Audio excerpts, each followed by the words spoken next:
Bismillah ve salatu ve selamu ala Resulillah ve ala alihi ve sahbihi ve men vala. Biz Jalaliddin Suyuti rahmetullahi aleyhininki Halifler Tarihi namlı kitabını tüketip bulduk. Allah'ın fazliyle ondan burun. İmam Gazali rahmetullahi aleyhininki Bidayetil Hidaye namlı kitabını mı Allah'ın fazliyle merhametiyle tüketken edik. Biz hem de Sahih Bukhari namlı kitabımızga yani qaytıp geldik. Allah kalsın inşallah. Patpur sette Allah bu kitabını yaxşı şekilde Allah'ınki tamamlap birişini Allah'tan tövənciliklə sorayımız. Ondaqda biz İmam Buxari'ninki sözüge kirib ketsek, bugünkü derste İmam Buxari rahmetullahi aleyh ondaqdaydı. Cünub Adem bazarlarda yoki bazarlardan başqa o'rinlarda minib, yurib, talağa chiqib, kirib yursa, bu bo'lamdi, bo'lmamdi. Bunun hukmi qanday bo'ldi degan mazmunda bizga bir bayon bermoqchi. Biz bu darsga kirishdan burun shuni eskartishimiz kerakki, bizningki vatanimizda Cünub Adem talalarda yüzü bulmaydı, mağısı bulmaydı, küçük balının yoki boshqalarniki yüzüge qarşı bulmaydı, odatimizni gap qilib bulmaydı deganga o'xshash nurg'un cheklimlar, qaydlar bor. Amaliyotda unda emas.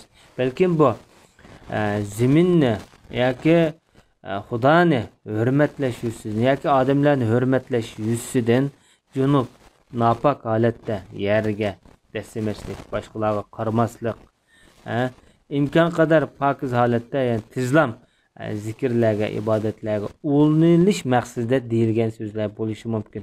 Mush asosida maqsad qilib. Amaliyotda bu adab axloq bobidan, muruvvat bobidan bu qisman to'g'ri. Lekin buni cheklimiga ko'tarilish toza yaxshi ahvol emas. Bo'lapmi shu farz namozlarga, farz ibodatlarga putlashmagan ahvol ostida. Ata ibn Abi Rabah degan ulamo shunday deydi. Cünub Adem qon aldusi bo'ldi deydi.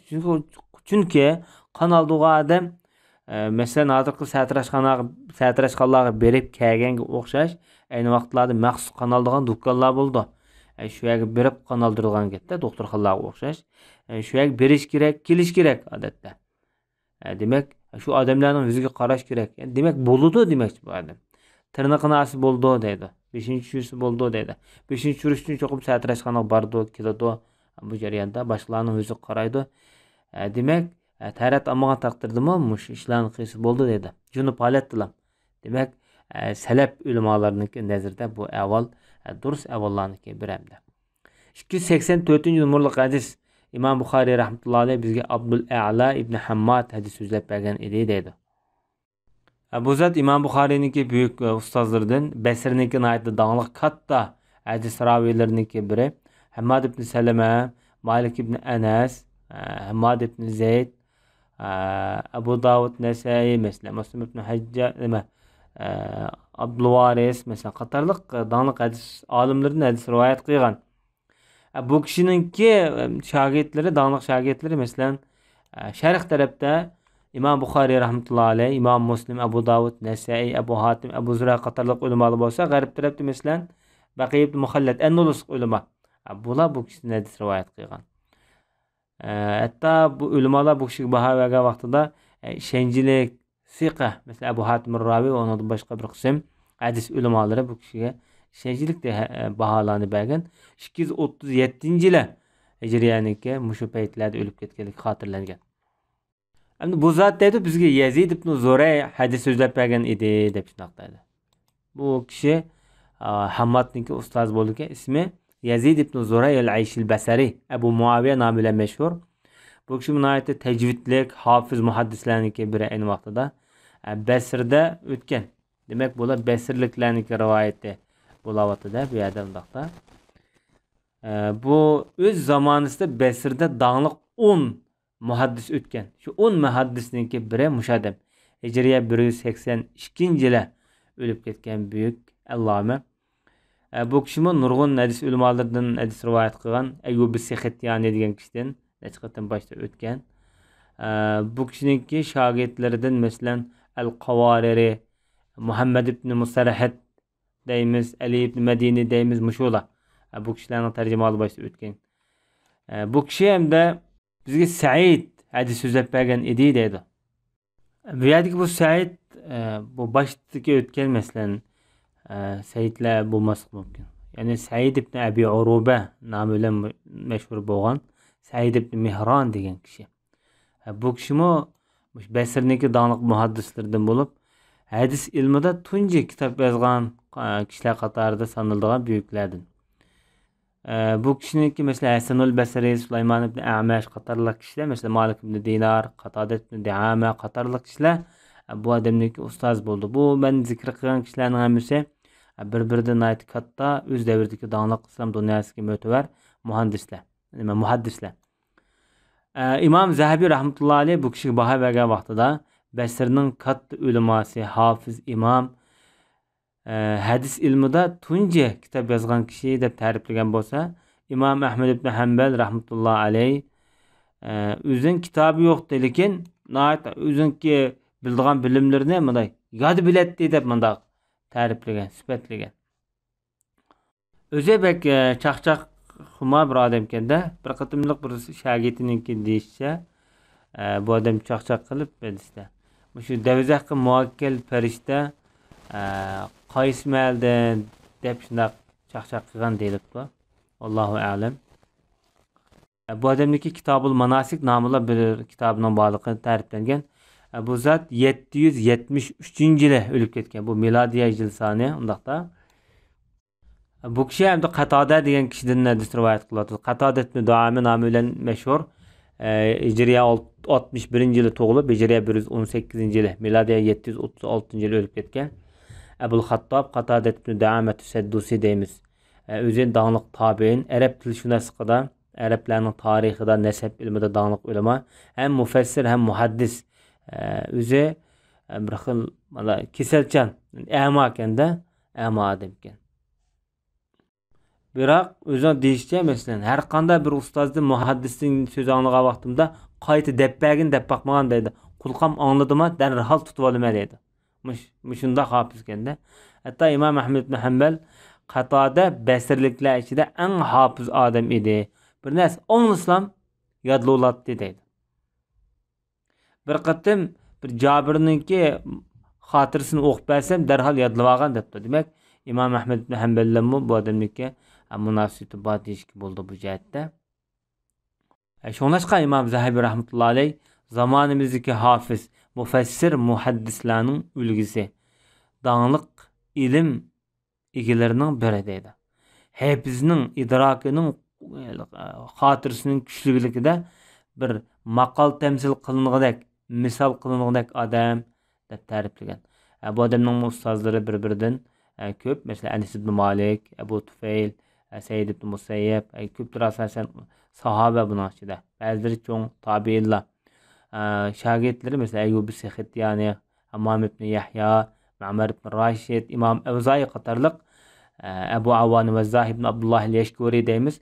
Biz bu ismi zikr qilinganlarning asosan tarjimal boshda o'tgan ulamolar. Mush ulamolarniki ustozi bo'ldi bu odam. Bu odamniki mashhur gaplari bor ekan. Agar ilmga qanoat qilish yetarlik bo'ladigan bo'lsa, Musa alayhissalom o'zi bilgan ilm bilan qanoatlangan bo'ladi. Hargizmi, ya'ni ilm o'rganay deb texim ko'p ilm izlash uchun yo'lga chiqmagan bo'ladi dedi. Bu naytda bir hikmatlik durdona bu to'g'ri. To'g'ri. Musa alayhissalatu vasallam Alloh ilm o'rgatgan bir payg'ambar. Shunda turug'liq yana qonmay ilmga izlanyotdi. Xizrni izlayotdi. Yana bir gapi bor ekan bu odamning. Odam tamoq to'ygan o'xshash gapga to'ydigan ishlar bo'ladi dedi. To'g'ri, zamonimizda bunday avvallar ba'zilarning gapini anglamaylam to'yib qolgan odamlar bo'ldi. Ba'zilarning gapini anglayversak to'ymaydigan avvallar bo'ldi. Bu ba'zidagi shu gapning tatlilikligi, she'rligi, ma'noniki, muhimligi degandek taraflarga munosabat bor.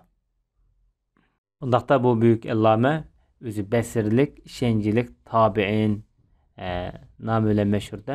Bu odamni Iroqda vabo kasali bilan o'lib ketgan. 118-yili deyilibdi, shu vaqtda 57 yoshganda o'lib ketgan vaqtida. Undaqda bu kishi kimdir rivoyat qildi bu hadisni? Anas ibn Malikdan. Bu kishi deydi shunga Anas ibn Malik radhiyallohu anhu ularga hadis so'zlab bergan ekan. Ularga degandikilar bu hadisni Qatada bir necha o'zining saboqdoshlari bilan anlaganligi bilinib turibdi. Haqiqatan payg'ambar sollallohu alayhi vasallam bir kechida ayollar bilan bir yerda bo'ladi. Shu vaqtda payg'ambarimizning 9 ayoli bor deyilgan. Bu hadisninki bu ma'nosi boshqa shaklda o'tgan. Bu hadis boshida bir qatam zikr qilingan vaqtida bir qism xato tushungan kishilar bo'lishi mumkin yoki bir qism shu sunnatga qarshi payg'ambarimizningki so'ziga qarshi odamlar bo'lishi mumkin. Bunda gap payg'ambar sollallohu alayhi vasallamdan qat'iy sodir bo'lmaydi. Payg'ambar sollallohu alayhi vasallam ayollik turmushdagi gaplarni siz taloqqa chiqib demanglar degan bunda deb turib bunda damdo deydi. Bu ikkisi ayrim bir avval. Bu gapni payg'ambar sollallohu alayhi vasallam boshqalar demagan. To'g'ri. Lekin payg'ambar sollallohu alayhi vasallam dunyodan ketgandan keyin Rasulullohning ish izlari haqida nurg'un masalalarni so'raydigan islom dunyosidagi nurg'un shaharlardan payg'ambarimizning ish izlarini o'rganish uchun kelgan odamlar bo'lgan. Demak, ma'lumot asosida, ta'limot asosida payg'ambar sollallohu alayhi vasallam butun ummatningki bir ulgusi, hamma odam ergishadigan, yaxshi ko'radigan bir zot. Her bir Resulullah'nınki iş izleri bir meş'al, bizge bir çırak.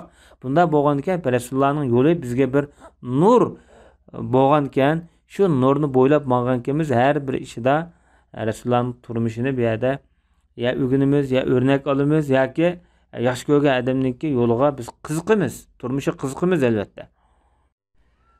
Bu mesele hem de Resulullah'nınki ayollari bek nayet uçuqdab rivoyat qilmagan. Mesela ayollariga tavap qiladi degan, ayollarni cho'glaydi degan iboratlarni keltirib qo'ygan. Buni aqli odam cho'qim albatta biladi. Buni nayet yalang'ochlab demagan ularmi? Faqat ummatlarga bildirish asosida nayet chiroyli kelimalarni, nayet adablik mazmunlarni ishlatgan bu so'z ishlatgan vaqtida. Ammo bu payg'ambar sollallohu alayhi vasallamning ayollari degan gapni chin tutulib lan buning shakliga, zoiriga qarab turib boshqa hadislar bilan buni ayrim hadislarni ayrim bir bağlı olib lan bir-biriga qarshi qilib qo'yib Rasulullahning so'ziga, Rasulullahninki adab axloqiga, sha'ni shevkitiga til tekkizgan bunday ishlarni qilish yoki bilmaydigan nodonning ishi, yoki bir badbaxtning ishi, yoki bo'lmasa islom diniga qarshi bir noahlning ishi bu. Hem onundan başka Peygamber sallallahu aleyhi ve sellem'ninki alayda xasligi var bir zat. Resulullah'ның özü xas bo'lgan avvallar bizga qat'iy mümkün bo'lmaydi. Mesela Peygamber sallallahu aleyhi ve sellem'ninki bu şu o'lib ketgan vaqtida 9 ayoli var. Ümmetiga 9 ayol durustmi? Yo'q, durust emas. Sen Resulullah to'g'riliq gap qilgan vaqtida sening yurgan Resulullahga qanchalik kuydi, Resulullahni qanchalik yaxshi ko'rdi, Resulullahni tushunish uchun senda qanchalik bir kangirlik bor yurganda. Bunu sen silab qilib andan gap qilsang bo'ldi bu jihatda.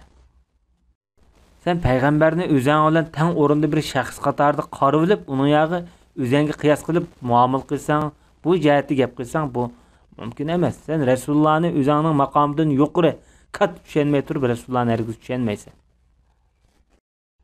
Endi demak bu hadisda nimishqa bu yerda Junub altida ma'nosi bo'ladi, chiqis bo'ladi degan gap aytildi deganda, payg'ambar sollallohu alayhi vasallamning 9 ayoli bo'lgan ekan, har birisiniki birdan bir eg'izda o'zi bor, qatonam. Payg'ambar masjidiniki atrofida, birisi shimol tarafda, birisi sharq tarafda, birisi janub tarafda, masjidning atroflarida. Ba'zi ayollarninki uyi masalan avvaliy tarafda 1 kilometr yiroqlikda. Şu Rasululloh sallallohu alayhi va sallam bir ayolning uyida qo'ngan bo'lsa, tug'an bo'lsa, yana bir ayolninki uyga birish uchun qadam bosoq atlaydi, mangadi, chiqadi, sirtqa yuriydi. Demak, payg'ambar sollallohu alayhi vasallam yuyilmagan ahvolasida, junobatlikdan pok bo'lmagan ahvolasida shunday minib yuratdi. Shuningdek bu durust degan ma'noni Imom Buxoriy rahmatullohi alayh inchkilik bilan bizga ishorat orqali bildirib o'tdi bu yerda. 285 numaralı hadisde İmam Buxoriy rahmetullah alayh bizga Ayyash hadis so'zlab bergan edi deydi. Bu kishi Ayyash ibn Valid ar-Raqqam nomi bilan mashhur bu kishi. O'zi basirlik katta muhaddislarningki biri. İmam Buxoriy rahmetullah alayh bu kishidan hadis rivoyat qilgan. Bu zotniki qachon o'lib ketganligi toza aniq emas, ammo bu kishimi nayet dağınlık muhaddislarniki biri deb qaralgan. Basirlik, işencilik ulama degan sifat berilgan. Bu nayet yeterlik baho bu jihatda. Bu kishi bu hadisni hamda bizga Abdul A'la hadis so'zlab bergan edi deydi. Bu boshdagi Abdul A'la emas, Ma Abdul A'la Abdul-A'la ibn Abdul-A'la Es-Sami namıyla meşhur. Özü işencilik Besirninki öz devrideki dağınık muhaddislerinki biri dep qaralgan bu adam. Özü 189-yıla ölüp ketken Ebu Muhammed namıyla meşhur. Es-Sami deyişten sebep bu Beni Same kabilesinden, Araplarning Beni Same kabilesinden boğaçqa şunu Sami dep özün kabilesiga nisbat berilgan. Amaliyotda bu odamni Qurayshlardan tege kelib chiqishi. Bu zat deydi bizga Humayd hadis so'zlab bergan edi deydi. Bu Humaydut Tavil nomi bilan boshida mashhur bo'lgan mashhur tabiin. Shu namoz o'qiyotgan qiyomdagi vaqtida o'lib ketdi deb mashhur bu jihatda. Bu kishi hamda Bakr degan kishidir. Bakr kim o degan vaqtda Bakr ibn Abdullah ibn Umar ibn Hilal al-Muzani. Bu kishini tarjimalim o'tgan. Bu kishi Abi Rafi'din. Abi Rafi' kim o? Abu Rafi'ning tarjimali boshqa hadis o'tgan. Nufay Es-Sa'ig nomi bilan mashhur o'tganda bu odam jahiliyatda yashagan Payg'ambar sollallohu alayhi vasallam davrida musulmon bo'lgan, lekin Rasulullohning ko'rish sharifiga erishamagan. Bu kishi hamda Abu Hurayra radhiyallohu anhu rivoyat qilyapti. Bu kishi deydi, Abu Hurayra sahobiga menga Payg'ambar sollallohu alayhi vasallam uchishib qoldi deydi. Men junubdim deydi. Men junub holatda edim, Rasululloh kelib qoldi-da. Shuning bilan Rasululloh o'zi bilan birga mening qo'limni birga tortib, bunda qo'lim tutib mangdi-da. Rasululloh bilan birga mangdim dedi. Rasululloh bir yat shunda o'tirishiga asta xufiyana shu vachit sug'uriliblam o'zimning shu o'si kelib yoki jabduqlarim boya kelib junub ondan yana kelsam payg'ambarimiz o'tiribdi dedi. Rasululloh Abahir yani akil tipdi. Abahir nada bo'lib ketding debdi. Dedim men ya Rasululloh Boğa avvalına dedim demekçi. Şuna Peygamberimiz dedi Subhanallah. Ebu Hureyre mümin degan necis bulmaydı cuma. Otura ve sanmamda diyende gebemdi bu. Demek bu hadis başkalardan küresi buldu, paranlısı buldu diye mananı ifadelaydı bu cihette. Bu hadiski münasibetlik bayallah başka hadis ötken onu kıskar kayıt edip cümeyimiz. Hem şu Adem'nin necisliği, kafir'nin necisliği, Müslüman'ın necisliği diyendek meselelerde ulemalar arasında naayet xilma-xil göz qarashlar bo'lgan. Ba'zilar necis emas inson o'z zoti bilan pok yaratilgan deb qaraganlar bo'lgan. Ba'zilar bu yerda musulmon kofirligini ayiramiz deb qaraganlarmi bo'lgan.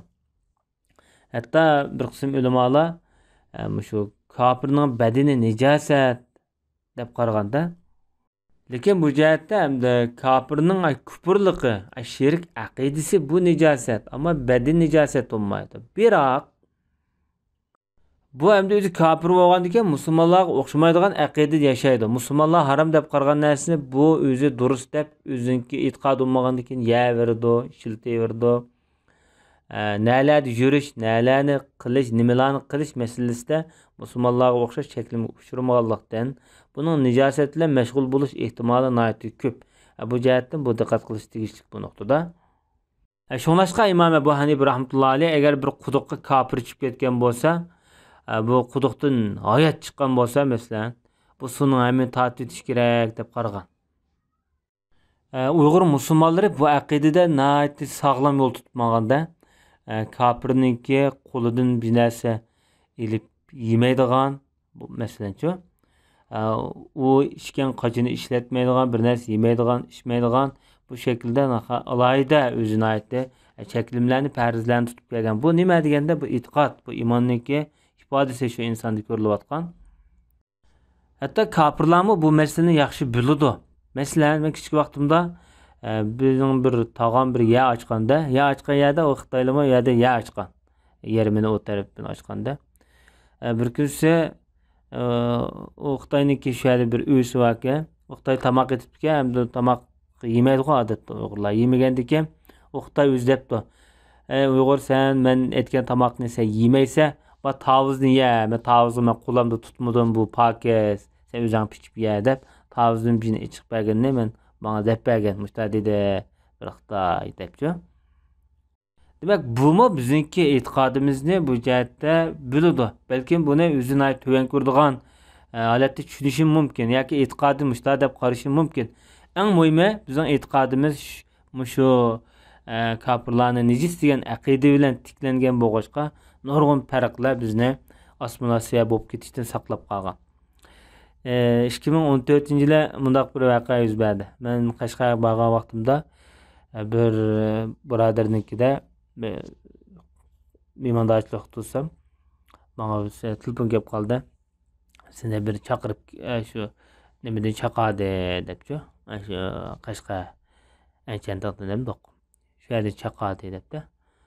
Shuni bilan bordim men. Dadini oldik bordimda. Borsam bular taviz pichib yeb o'tiribdi. Shuni bilan tavizdan birini bir Xitoy menga tangladi bu yerda. Ma tavizni yegin debdi. Men qo'sqam og'riydi deb bergan tavizni olmay yemedim. Qo'sqam og'riydi deb og'il unmadim-da. O'psingida yolg'ondan kulib qo'ydi. Aning kulishi men tushundimki, bu meni kafir deb bergan narsani yemaydi deb bu a nuqtadan tushunib, meni sal pisingida qilib, ochiqda yolg'ondan kuldi bu yerda. Demak, bizning hozirgi shu tamoqda birga bo'lish, madaniyatda bir bo'lish degan masalalarning hammasi bizning tarixdan buyon shakllangan mush aqidamizga, mush urf-odatimizga qilinayotgan bir tajovuz. Bugungi darsimiz mushayic bo'lgan va sallallohu alayhi nabiyina Muhammad va ala alihi va sahbihi ajma'in.